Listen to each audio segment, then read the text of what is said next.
বিসমিল্লাহির রহমানির রহিম। সম্মানিত ভিউয়ার্স, আসসালামু আলাইকুম। ইনশাআল্লাহ আজ আমি আলোচনা করব মানহানি কি, মানহানিকর বক্তব্য প্রচার করলে কি করবেন, মানহানির শাস্তি কি, পত্রিকাতে মানহানিকর বক্তব্য প্রচার করলে কোথায় কি মামলা করবেন এবং সবশেষে আলোচনা করব কোন কোন কাজগুলো মানহানি বলে গণ্য হবে না। প্রথমে আলোচনা করব মানহানি কি। সামাজিক, পারিবারিক, বংশগত বা ব্যক্তিগত অবস্থানে মানুষ আত্মসম্মান নিয়ে বসবাস করতে চায়। কেউ যদি কারো সম্পর্কে কুৎসা রটান, লোকজনদের কাছে বাজে মন্তব্য করেন এবং এতে যদি উদ্দিষ্ট ব্যক্তি মনে করেন যে তার মানহানি হয়েছে, তবে তিনি আইনি ব্যবস্থা নিতে পারেন। বাংলাদেশে প্রচলিত 1860 সালের দণ্ডবিধি আইনের 499 ধারা মতে কোনো ব্যক্তি যদি অন্য কোনো ব্যক্তির খ্যাতি বা সুনাম নষ্ট করার উদ্দেশ্যে কথিত বা পঠিত হওয়ার জন্য কথা, চিহ্ন বা দৃশ্যমান কল্পমূর্তির সাহায্যে সেই ব্যক্তির সম্পর্কিত কোনো নিন্দাবাদ প্রণয়ন বা প্রকাশ করেন, তবে সেটি মানহানি হয়েছে বলে গণ্য হবে। এখন আলোচনা করব মানহানিকর বক্তব্য প্রচার করলে কি করবেন। মানহানিকর বক্তব্য প্রচার করা হলে দ্রুত আইনগত ব্যবস্থা গ্রহণ করা প্রয়োজন। এর জন্য অপরাধীর বিরুদ্ধে ফৌজদারি মামলা, দেওয়ানি মামলা করা যায়। এছাড়া মানহানি ডিজিটাল মাধ্যমে হলে সাইবার নিরাপত্তা আইনে থানায় জিডি বা মামলা করা যায়।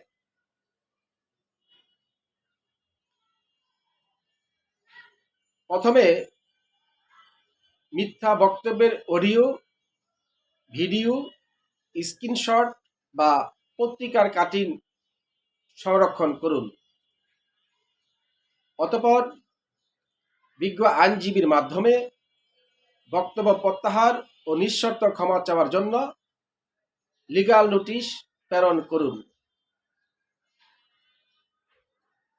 এরপর সরাসরি থানায়, এজাহার বা ম্যাজিস্ট্রেট আদালতে পিটিশন মামলা করুন। আর সোশ্যাল মিডিয়ায় মানহানি করা হলে সাইবার ট্রাইব্যুনালে অভিযোগ দায়ের করুন। এখন আলোচনা করব মানহানির শাস্তি কি। মানহানির অপরাধ প্রমাণিত হলে বাংলাদেশে প্রচলিত 1860 সালের দণ্ডবিধি আইনের 500 ধারার বিধান মতে অপরাধীর 2 বছর পর্যন্ত কারাদণ্ড বা অর্থদণ্ড বা উভয়দণ্ড হতে পারে। আর সোশ্যাল মিডিয়ায় মানহানির অপরাধ প্রমাণিত হলে সাইবার নিরাপত্তা আইন 2023 এর 29 ধারার বিধান মতে ট্রাইব্যুনালে মানহানির জন্য সর্বোচ্চ 25 লক্ষ টাকা পর্যন্ত জরিমানার বিধান রাখা হয়েছে। তবে এতে কারাদণ্ডের কোনো বিধান নেই। এখন আলোচনা করব পত্রিকাতে মানহানিকর বক্তব্য প্রচার করলে কোথায় কি মামলা করবেন।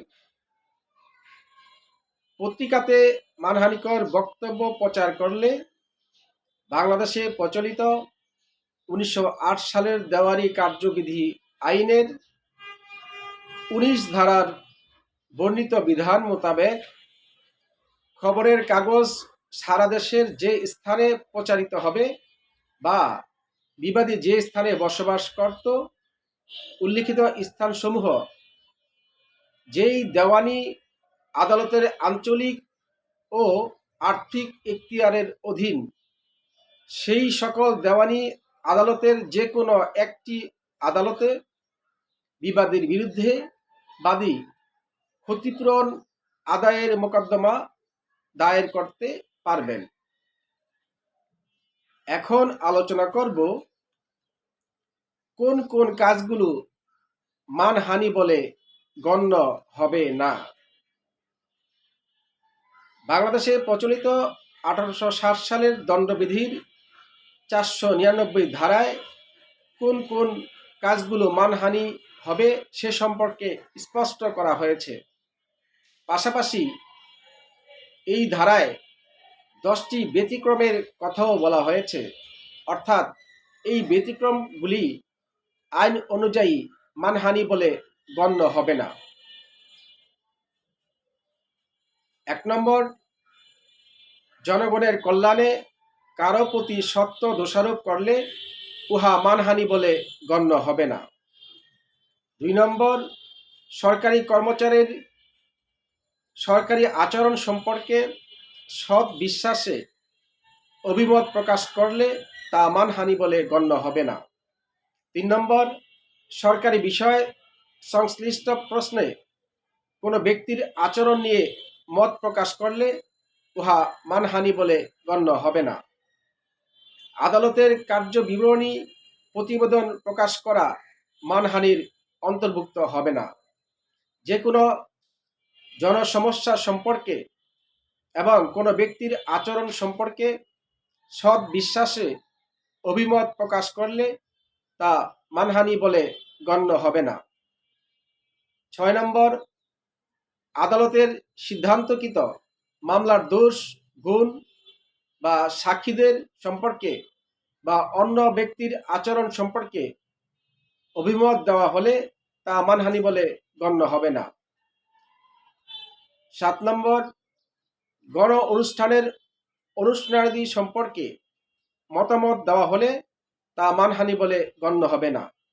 8 নম্বর, কর্তৃত্ব সম্পন্ন ব্যক্তির কাছে সৎ বিশ্বাসে কারো সম্পর্কে অভিযোগ করা হলে সেটি মানহানি বলে গণ্য হবে না। যেমন পুলিশের কাছে কারো ব্যাপারে সৎ বিশ্বাসে অভিযোগ দেওয়া হলে তা মানহানি নয়। 9 নম্বর, কোনো ব্যক্তি কর্তৃক তার বা অন্য কারো স্বার্থ রক্ষার্থে দোষারোপ করা হলে তা মানহানি হবে না। 10 নম্বর, জনকল্যাণের স্বার্থে সতর্ক করার উদ্দেশ্যে কারো সম্পর্কে কিছু বলা হলে উহা মানহানি বলে গণ্য হবে না। সম্মানিত ভিউয়ার্স, বাংলাদেশের সংবিধানের 39 অনুচ্ছেদে নাগরিকদের বাক স্বাধীনতার কথা বলা হয়েছে। তবে এর মানে এই নয় যে কোনো ব্যক্তিকে তার সম্মানহানি বা সুনাম নষ্ট করার জন্য উদ্দেশ্যমূলকভাবে কোনো কথা বলার অধিকার একজন নাগরিককে দেওয়া হয়েছে। তাই সবাই সচেতন থাকুন, সতর্ক থাকুন, আইন মেনে চলুন, নিরাপদে থাকুন। আল্লাহ হাফেজ।